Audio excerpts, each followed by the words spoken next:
Ang susunod na programa ay rated PG. Ito ay nangangailangan ng patnubay at gabay ng magulang para sa mga batang manonood.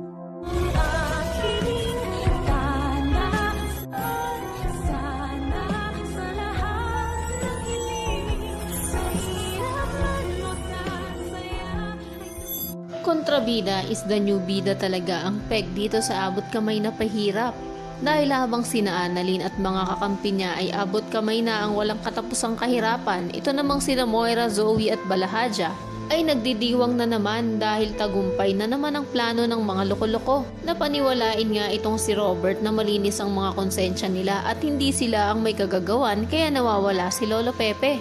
Habang magkakaharap pa nga sila ay nagbigay na si Moira ng go signal kay Balahadja na isend ang video ng kaawa-awang matanda. At ito na daw ang tamang timing para sabihing kidnap for ransom ang mangyayari.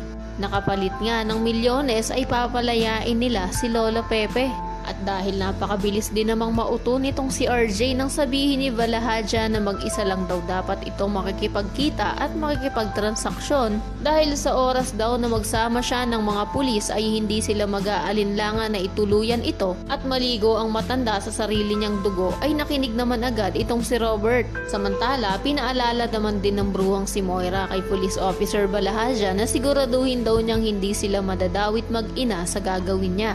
Kampante namang sagot ng kumag na pulis na hindi daw sila maikakanta ng matanda. Ano naman kayang gagawin niya kay Lolo Pepe? Baka naman tuluyan na nga itong putulan ng dila para hindi na talaga makapagsalita. Maging ang kamay yata ay babaliin na rin para hindi na rin makapagsulat. Sa kabilang banda, dahil panay na lang sa kontrabida pumapabor itong si Direk, kaya pati si Harry na kampi sa mga bida at to the rescue kay Lynette ay nadamay pa sa karahasang dulot nitong si Direk. Pagkat nang tangkain niya ngang itakas ang nanay ng batang doktora ay hindi sila nagtagumpay. Pagkat agad din silang nahuli ng mga tao ni Moira at walang kaawa-awang binugbog. Kaya naman kinaumagahan nang hanapin na ni Lynette ang anak ni Carlos ay hindi na niya ito makita. Tinuluyan na nga kaya nila ang anak ni Carlos? Yan ang mga dapat nyo pang abangan.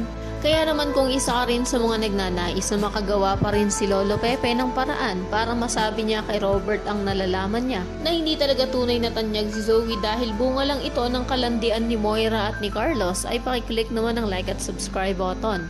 Maaari ka ring mag-iwan ng komento sa ibaba para sa iyong mga saloobin at suwestyon. Maraming salamat sa iyong panonood.